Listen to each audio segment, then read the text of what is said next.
क्या आप सोच सकते हैं कि एक पिकनिक प्लान आपको मौत की घाटी तक ले जा सकता है? एक शांत रात, एक आसमान से गिरता अजीब तूफान, और फिर शुरू होती है डर की एक नई दास्तान। जहां लोग मस्ती करने आए थे, वहां मौत ने डेरा डाल लिया था। लेकिन ये सब यूं ही नहीं हुआ। पीछे छुपा है एक खौफनाक राज। तो कहानी की शुरुआत होती है साल 1986 से। एक मां और बेटी खुले मैदान में खेल रही होती है, लेकिन कुछ ही देर में उनकी हंसी चीखों में बदल जाती है। जमीन पर इंसानी अंग बिखरे हुए होते हैं। ऐसा लगता है जैसे किसी इंसान को बेरमी से टुकड़ों में काटकर वहां फेंका गया हो। आखिर ये सब हुआ कैसे? इसका जवाब छुपा है कुछ समय पहले की एक रात में। उस रात आसमान में अजीबोगरीब चीजें गिरनी शुरू होती हैं। छोटे बड़े उल्कापिंड जमीन पर टकरा रहे थे। इस नजारे को देखने के लिए लोग रिलैक्स पॉइंट नाम की जगह पर पिकनिक मनाने पहुंच गए थे। इन्हीं में एक ग्रुप था 3 दोस्तों का, जो इसी पिकनिक के लिए आया था। मूवी हमें दिखाती है कि कैसे लोग इन उल्कापिंडों के बारे में अलग अलग मान्यताएं रखते हैं।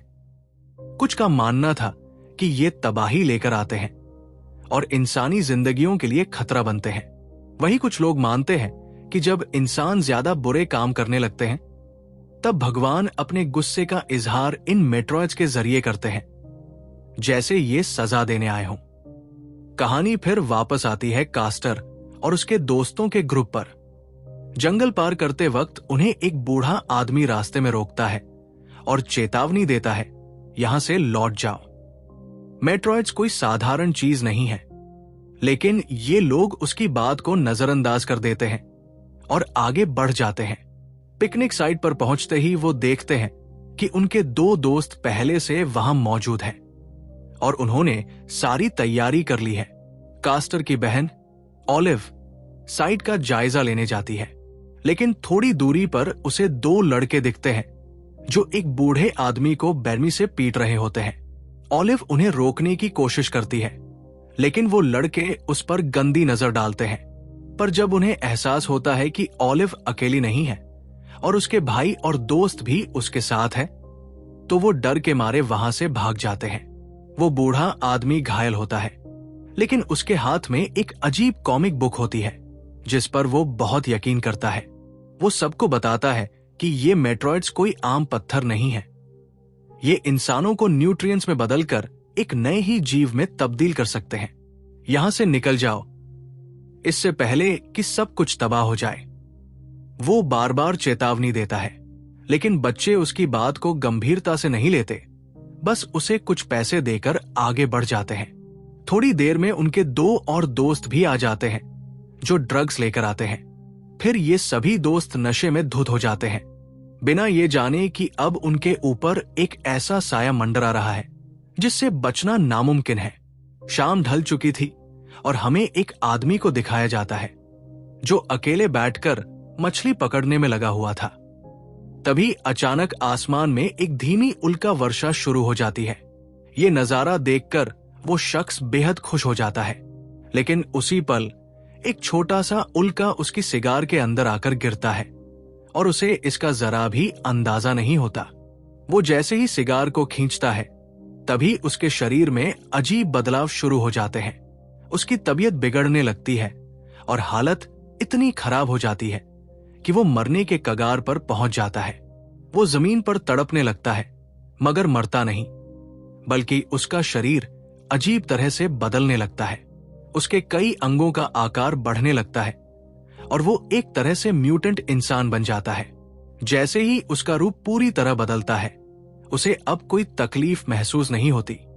अब वो मछली पकड़ना छोड़कर पानी से बाहर निकल आता है। सामने वही 2 लड़के आ जाते हैं जो पहले एक बूढ़े आदमी को तंग करते दिखाए गए थे। अब वो इस नए आदमी को भी परेशान करने का प्लान बनाते हैं। उनमें से एक लड़का उसके पास आकर उसे घूंसा मार देता है। दोनों ही लड़के शराब के नशे में धुत थे। इस हमले से वो म्यूटेंट इंसान पोपॉय इतना भड़क जाता है कि वो उस लड़के के चेहरे पर जोरदार मुक्का मारता है। जैसे ही उसका घूंसा पड़ता है, लड़के का चेहरा चकनाचूर हो जाता है और वही उसकी मौत हो जाती है।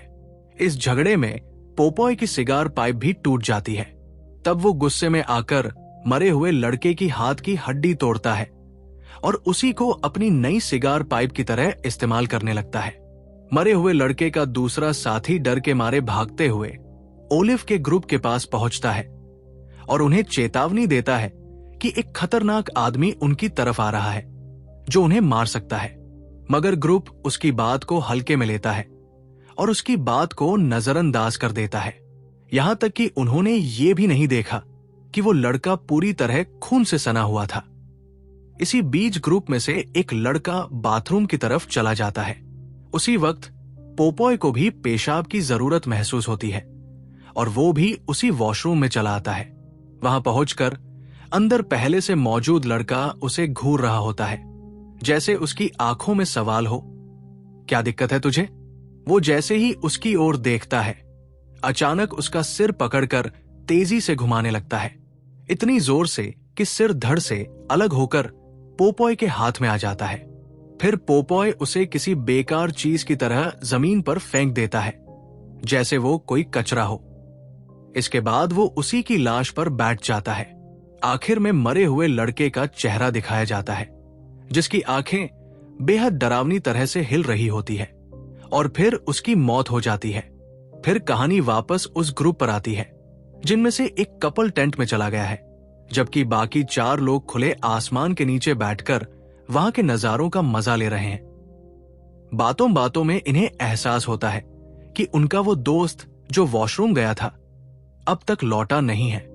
इस पर सब घबरा जाते हैं और उसे ढूंढने का फैसला करते हैं। इसी दौरान कातिल उनके टेंट्स के पास पहुंच चुका होता है। उस समय टेंट में वही कपल मौजूद होता है। वो लड़का टेंट में घुसते ही अपने हाथ में पकड़ी हड्डी से उस लड़के के सिर में वार करता है और उसे जान से मार देता है। फिर उस लड़की की ओर बढ़ते हुए उसका सिर पकड़कर इतनी जोर से मरोड़ता है कि वो धड़ से अलग हो जाता है। दूसरी ओर ग्रुप के बाकी 4 लोगों को अब तक अपना गुमशुदा साथी नहीं मिला होता। वो 2-2 के ग्रुप में बंटकर खोजने का निर्णय लेते हैं। कैस्टर और उसकी गर्लफ्रेंड एक दिशा में जाते हैं, वही ओलिव और उसका दोस्त दूसरी दिशा में निकलते हैं। ओलिव की टीम को रास्ते में एक पड़ी हुई लाश मिलती है, जबकि कैस्टर और उसके साथी को अपने उस दोस्त की लाश मिलती है जिसका सिर गायब होता है। उसे देखकर दोनों चीख उठते हैं। दूसरी तरफ ओलिव भी जोर से चिल्ला उठती है। अब सवाल उठता है, आखिर ओलिव ने क्यों चीख मारी? ओलिव को याद है वो लड़की उससे अपने दिल की बात कहने ही वाली थी, लेकिन उसकी बात अधूरी ही रह गई। जैसे ही उसने प्रपोज करना शुरू किया, एक मेट्रॉड अचानक आकर उस लड़की को चीरती हुई निकल गई।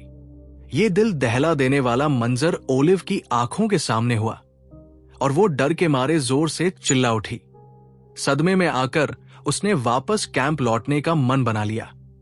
वही उसे कैस्टर और बाकी उसके साथी भी वापस कैंप की ओर ही जाते मिले और रास्ते में तीनों की आमने सामने टक्कर हो गई। तीनों डर के मारे चीख पड़े। उन्होंने एक दूसरे को जो खौफनाक खबर सुनाई, उसने उनका डर और गहरा कर दिया। अब तो इन्हें पछतावा होने लगा कि काश उन्होंने यहाँ के लोगों की चेतावनी को पहले ही गंभीरता से लिया होता। लोग बार बार इन्हें यहां से चले जाने को कह रहे थे। अब इन सबने तय कर लिया कि ये तुरंत यहां से निकलेंगे। लेकिन जैसे ही ये कैंप के पास पहुंचे, उन्होंने देखा कि पपॉय नाम का बूढ़ा आदमी वहां मजे से बैठा हुआ था। ये वही आदमी था जिसे उन्होंने दोपहर में कमजोर हालत में देखा था, लेकिन अब वो बहुत ताकतवर लग रहा था। ये देखकर वो सब चौंक गए। आखिर इस बूढ़े में ऐसी कौन सी रहस्यमयी ताकत आ गई थी? अब सवाल था, बचे कैसे? क्योंकि उनकी गाड़ी की चाबी उसी टेंट में थी जहां अब पपॉय बैठा था। ओलिव ने फैसला किया कि वो अपनी जान की परवाह किए बिना चुपके से टेंट तक जाएगी। वो रेंगते हुए दबे पांव अंदर पहुंची, जहां उसे अपने दोस्तों की लाशें देखकर झटका लगा। लेकिन उसने शोर नहीं मचाया क्योंकि उसका मकसद अभी पूरा नहीं हुआ था। उसे चाबी लेकर वहां से भागना था।